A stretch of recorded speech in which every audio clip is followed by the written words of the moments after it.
हे विचार आवडले असल्यास लाईक करा, शेअर करा आणि मशाल न्यूज नेटवर्क हे चॅनल सबस्क्राइब करा। मी आता कुणबी म्हणूनच फिरतोय कपिल पाटलांना निवडून आणण्यासाठी।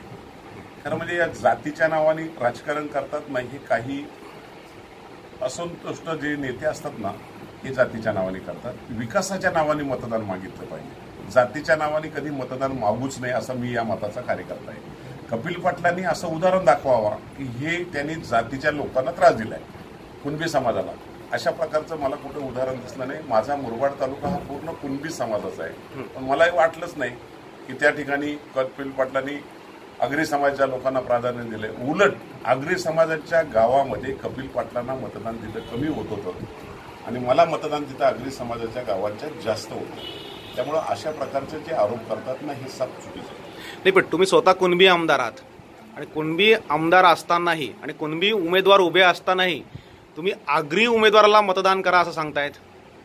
ही निवडणूक चालली आहे ना, ही जिल्हा परिषद पंचायत समितीची निवडणूक नाही, ही देशाचं भविष्य घडवणारी आहे। आम्ही कुणबी उमेदवाराच्या मागे बरोबर होतोच ना, आम्ही कधी नव्हतो कुणबी, तर पण ते पक्षाच्या नावाने होते। आज देश चालवायचा असेल तर त्या काही जिल्हा परिषद पंचायत समितीचा सदस्य जाऊन तिथं उपयोग होणार नाही, ती तशी पाहिजे। आज देशाचे पंतप्रधान नरेंद्र मोदी हे जे ज्या पद्धतीने देशाला पुढे घेऊन चाललेत ना, त्यांचे हात बलकट करण्यासाठी, पुन्हा पंतप्रधान होण्यासाठी, कपिल पाटलांना विजयी करण्यासाठी मी नाही। पण मतदारसंघामध्ये कुणबी आगरी वाद हा मोठ्या प्रमाणावर आहे। खरं म्हणजे मला नाही वाटलं, आता मी इथं आलो, इथं मला कोणीच बोललं नाही कुणबी म्हणून। मी इथं सगळी माझे कुणबी आहेत, पण इथं असं मला कोणीच बोललं नाही तर तुम्ही का आल्यात आग्र्याला मतं मागायला। आगरी आणि कुणबी हा कुणीतरी हेतू पुरस्कर आग लावण्याचं काम करतोय। बरं समजा दुसऱ्या बाजूला काँग्रेसचा उमेदवार सुरेश टावरे आहेत, तेही आगरीच आहेत। उमेदवारांची लढत नाहीच आहे म्हणायची, एकतर्फी निवडणूक आहे। भारतीय जनता पार्टी, महायुती, शिवसेना ही मजबूत आहे आणि मोठ्या प्रमाणात मताधिक्य मिळून कपिल पाटील विजयी होतील। पण जर दुसऱ्या नंबरला कोणी जर येत असेल तर तिथे काँग्रेसला यायला पाहिजे राष्ट्रीय पक्ष म्हणून। सध्या काँग्रेसची परिस्थिती महाराष्ट्रातली दयनीय आहे आणि त्यातल्या त्यात आपल्या मतदारसंघात काँग्रेस कुठे, माझ्या मतदारसंघात तर काँग्रेस ग्रामपंचायतीचा एखादा सदस्य सुद्धा नाही, कुठल्याही प्रकारचा कोणी पदाधिकारी नाही, शोधून काँग्रेस आणायला लागेल। वाद नाही असं तुमचं म्हणणं आहे कुणबी आगरी? मला तर कुठंच वाटलं नाही। मी फिरतोय आजही, आताही मी शहापूर तालुक्यामध्ये फिरतोय तर कुणबीच तालुका आहेत, सगळे माझे इथं बसलेत, माझ्या आजूबाजूला सगळे कुणबीच आहेत। एकाने विचारलं नाही मला की तुम्ही कसे काय कुणब्याला आग्र्याला मतं मागता म्हणून। इथं आगरी आणि कुणबी हा विषय नाहीये, इथं विकासाचा मुद्दा आहे। इथं आताही माझ्या बरोबर सगळेजण भांडत होते, त्यांचा हक्क येतो का त्यांच्या जवळचा आमदार, मी बाजूच्याच मतदारसंघात काम करतोय, तिथं विकास होतोय, इथं विकास झाला नाही। इथल्या आमदारांच्याकडून काही विकास झाला नसेल तर ती जबाबदारी आम्ही घेतली पाहिजे आणि या भागाची जबाबदारी मी घेतोय। 100% विकासाला मी न्याय देण्याचा प्रयत्न। जातीवर राजकारण होणार नाही असं तुमचं म्हणणं आहे? अजिबात होणार नाही।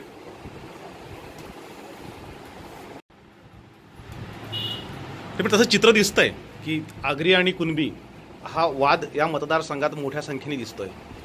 मी माझं राजकीय जीवन सुरू झालं ना, ते उल्हासनगर अंबरनाथ तालुक्यामध्ये। मी ज्या राजकीय जीवनामधली माझी सुरुवात झाली त्या ग्रामपंचायतीचा सरपंच ज्या गावात होतो त्या गावात कुणबी होती, पण त्याच्यानंतर पंचायत समितीला उभं राहिलो त्या सगळ्या गावांच्या मध्ये आगरी समाज होता।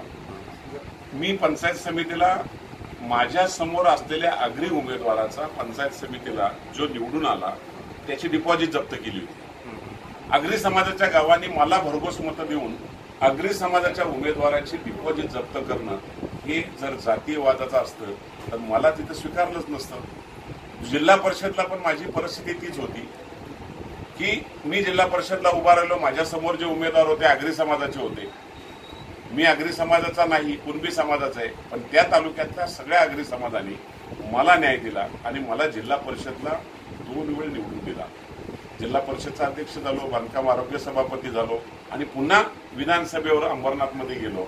त्या टायमाला 65% आगरी समाजाचा तो मतदारसंघ, सगळ्यात मोठा मतदारसंघ, 8.5 लाख मतदारांच्या मध्ये 65% आगरी समाज आणि कुणबी समाज 2% तिथं।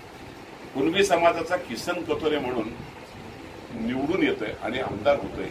इथं जातीवादाचा जर विचार असता तर तिथशी खरा मात्र मला न्यायच मिळाला नसता. तीच भूमिका घेऊन मी मुरबाडमध्ये आलोय. आज मुरबाडमध्ये जे मी आज कुणबी समाजाचा आहे, मुरबाडमध्ये फिरत असताना मी कधी असं बोललोच नाही का मी आगरी समाजाच्या लोकांना न्याय देणार नाही, मी कुणबी समाजाला जवळ करून घेईल.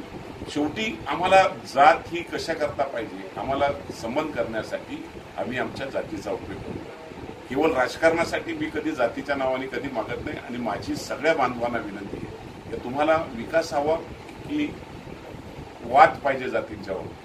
जर वाद करायचा असेल तर आपण कुठेतरी मागे जातोय आणि गावागावांच्यात भांडणं निर्माण होतात, ती होऊ नये हीच खऱ्या अर्थाने आपण सगळी मागणी करतो. मागे मी शहापूरलाही माझ्या जाहीर भाषणात बोललो होतो, पण तिथं काही लोकांनी अशी क्लिप तयार केली की किसन कथोरे हे आगरी म्हणूनच बोलतात आणि कुणब्यांच्या बाबतीत काही बोलत नाही. आता शहापूरमधल्या किंवा ठाणे जिल्ह्यातल्या कोकणातल्या सगळ्या कुणबी समाजाला ही माहिती आहे की आमचा एकमेव जो आमदार आहे किसन कथोरे विकासाच्या नावाने घडलेला आहे. मला तर लोक सगळे किसन कथोरे विकासाचे वारे या नावानेच ओळखतात, कुणबी कथोरे नाही बोलत. आणि त्यामुळे इथं मी आलोय ना, आता मी जरी कुणबी म्हणून आलो असेल तरी विकासासाठी डोळखाम भागात आलोय.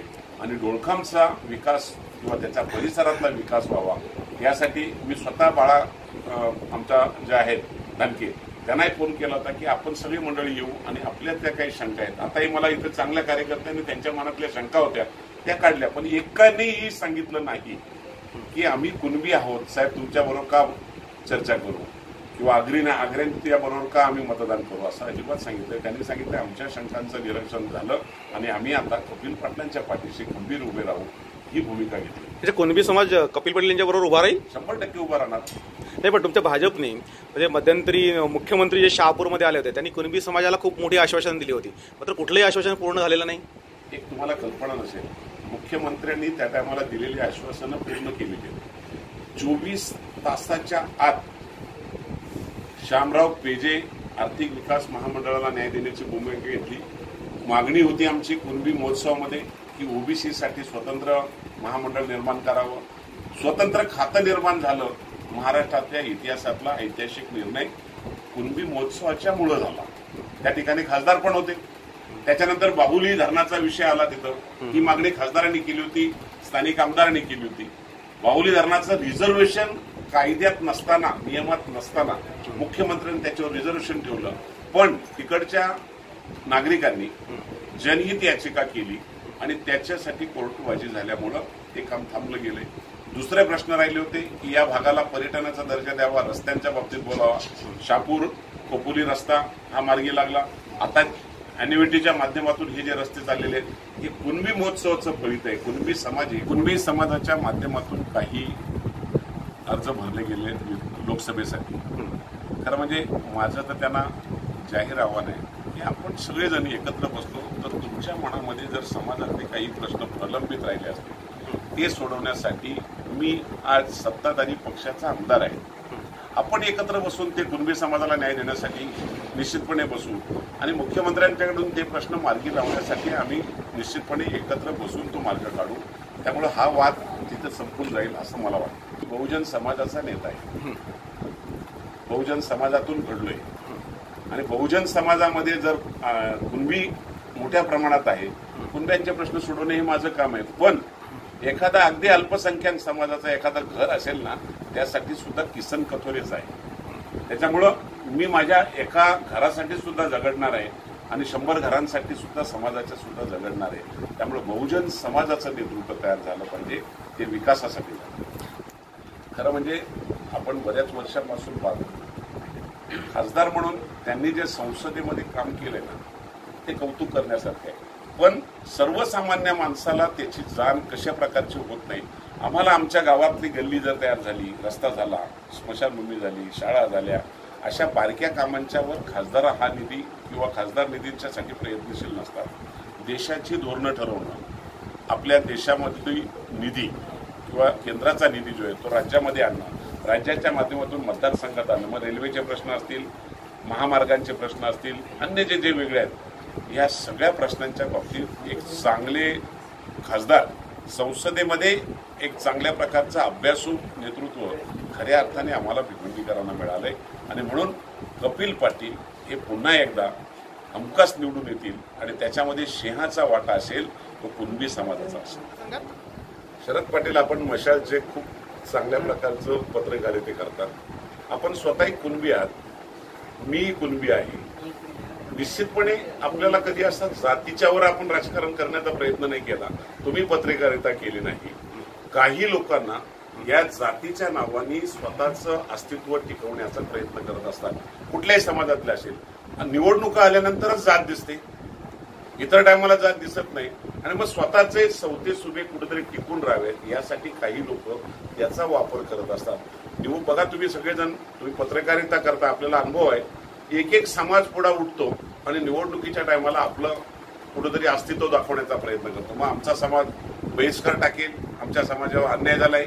पण निवडून आल्यानंतर कधी हे समाजाचा कधी बैठका घेत नाही, कधी चर्चा करत नाही, प्रश्न सोडवण्यासाठी प्रयत्नशील राहत नाही. फक्त निवडणुकीला हा वापर करावा यासाठी, स्वतःचं अस्तित्व टिकवण्यासाठी काही मंडळी हे करत असते आणि मग दोन्ही जाती समाजामध्ये कुठेतरी संघर्ष करण्याचा प्रयत्न होतो. माझी सर्व समाज बांधवांना विनंती आहे, निवडणुकीमध्ये जात आणू नका. निवडणुकीमध्ये आणायचं असेल तर देश समोर आणा. ही निवडणूक देशाची निवडणूक आहे. देशासाठी आपण मतदान करतोय, जातीसाठी मतदान करत नाही. माझ्या कुणबी बांधवांना तर आहेच, पण सर्व समाज बांधवांना एकच आव्हान आहे की आपण मतदान करत असाल तर देश अबाधित राहावा.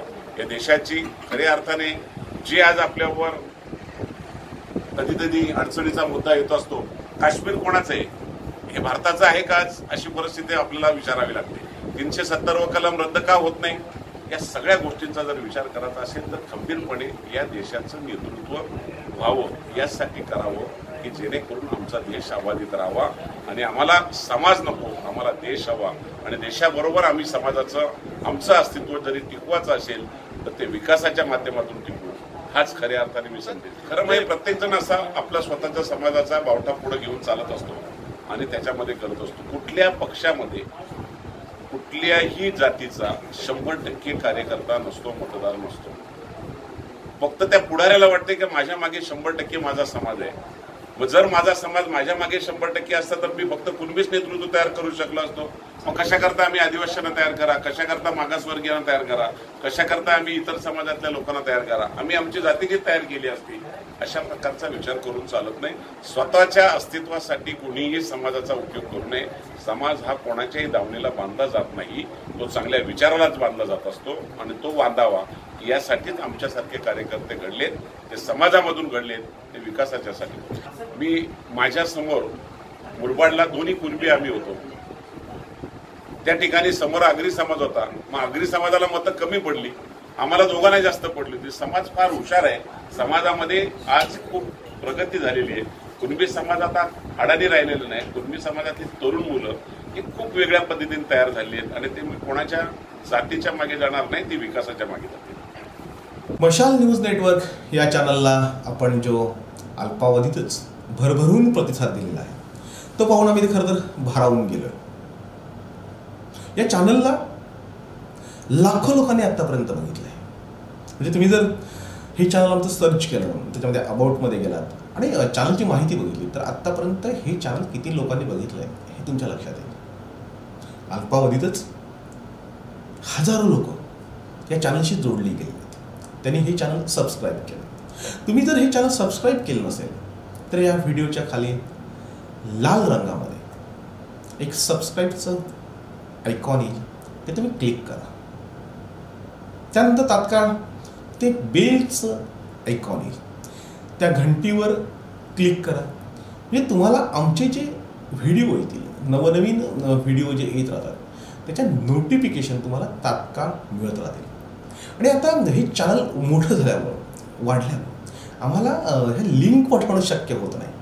आणि म्हणून लिंक पाठवण्याची अपेक्षा करण्यापेक्षा किंवा तो व्हिडिओ गाजल्यानंतर तो शोधत बसण्यापेक्षा आम्ही जे काही निर्माण करतोय ते थेट तुमच्यापर्यंत पोहोचवण्यासाठी तुम्ही हे चॅनल सबस्क्राईब करावं अशी विनंती करतो. धन्यवाद.